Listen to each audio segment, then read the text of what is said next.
ಎಲ್ರಿಗೂ ನಮಸ್ಕಾರ. ನಮ್ಮ ಅಡುಗೆ ಚಾನೆಲ್ಗೆ ಸ್ವಾಗತ. ಇವತ್ತಿನ ವಿಶೇಷ ಬಿಸಿ ಬಿಸಿ ಘಮ ಘಮ ಜೀರಿಗೆ ತಿಳಿಸಾರಿನ ರೆಸಿಪಿ. ಮೊದಲನೇ ಸ್ಟೆಪ್ಪಲ್ಲಿ ಮಿಕ್ಸಿ ಜಾರ್ನ ತೊಗೊಂಡಿದ್ದೀನಿ. ಚೆನ್ನಾಗಿ ಹಣ್ಣಾಗಿರೋ 2 ಟೊಮೆಟೊ, ಜೀರಿಗೆ 1 ಟೇಬಲ್ ಸ್ಪೂನಷ್ಟು, ಜೀರಿಗೆ ಕ್ವಾಂಟಿಟಿ ಜಾಸ್ತಿ, ನೆನೆಸಿಟ್ಕೊಂಡಿರೋ ಹುಣಸೆ ಹಣ್ಣು, ತಿಳಿಸಾರಿನ ಪುಡಿ ಅಥವಾ ಸಾರಿನ ಪುಡಿ ಯಾವುದಿದ್ರೂ ಪರವಾಗಿಲ್ಲ, ರೆಡಿಮೇಡ್ ಹೋಮ್ ಮೇಡ್ ಯಾವುದಿದ್ರೂ ಪರವಾಗಿಲ್ಲ, 1 ಟೇಬಲ್ ಸ್ಪೂನಷ್ಟು ಬೆಲ್ಲ. ಮುಚ್ಚಳನ ಮುಚ್ಚಿ ಚೆನ್ನಾಗಿ ನುಣ್ಣಗೆ ರುಬ್ಕೋಬೇಕು. ರುಬ್ಕೊಂಡಿದ್ದಾಗಿದೆ. ಪಾತ್ರೆಗೆ ಸೇರಿಸ್ಕೊಳ್ತಾ ಇದ್ದೀನಿ. ಕನ್ಸಿಸ್ಟೆನ್ಸಿನ ಅಡ್ಜಸ್ಟ್ ಮಾಡಲಿಕ್ಕೆ ನೀರು. ಇದು ತಿಳಿಸಾರಿನ ರೆಸಿಪಿ. ತೆಳುವಾಗಿದ್ದರೆ ಚೆನ್ನಾಗಿರುತ್ತೆ, ಗಟ್ಟಿ ಬೇಡ.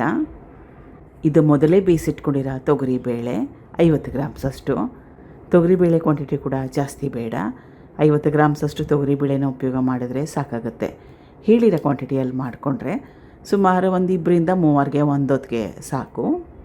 ಕನ್ಸಿಸ್ಟೆನ್ಸಿ ಫೈನಲ್ ಆದಮೇಲೆ ರುಚಿಗೆ ತಕ್ಕಷ್ಟು ಉಪ್ಪು ಹಾಕ್ಕೊಂಡ್ಮೇಲೆ ಚೆನ್ನಾಗಿ ಕಲಿಸ್ಕೋಬೇಕು. ಗ್ಯಾಸ್ ಸ್ಟವ್ ಮೇಲೆ ಇಟ್ಕೊಂಡಿದ್ದೀನಿ. ಇವಾಗ ಚೆನ್ನಾಗಿ ಕುದಿಸ್ಕೋಬೇಕು.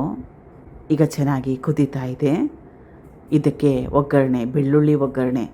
ಬೆಳ್ಳುಳ್ಳಿ ಸುಮಾರು 8ರಿಂದ 10 ಎಸಳಷ್ಟು, ಕರಿಬೇವಿನ ಸೊಪ್ಪು, ಒಣಮೆಣಸಿನ್ಕಾಯಿ, ಸಾಸಿವೆ, ಸ್ವಲ್ಪ ತುಪ್ಪ, ಹಿಂಗುನ ಉಪಯೋಗ ಮಾಡಿದ್ದೆ. ಕೊತ್ತಂಬರಿ ಸೊಪ್ಪು ಕಡ್ಡಿ ಸಹಿತವಾಗಿ. ಗ್ಯಾಸ್ ಸ್ಟವ್ನ ಆಫ್ ಮಾಡ್ಕೋಬೋದು. ಬಿಸಿ ಅನ್ನದ ಜೊತೆಗೆ ಒಳ್ಳೆ ಕಾಂಬಿನೇಷನ್ನು. ಹಪ್ಪಳ ಇದ್ದರೆ ಸಾಕು ನಂಚ್ಕೊಳ್ಳೋಕ್ಕೆ, ಅಥವಾ ಸ್ವಲ್ಪ ಕೋಸಂಬರಿ ಮಾಡಿಕೊಂಡ್ರೂ ಕೂಡ ಚೆನ್ನಾಗಿರುತ್ತೆ. ಟ್ರೈ ಮಾಡಿ ಒಂದು ಸಲ. Thank you for watching. ಧನ್ಯವಾದಗಳು.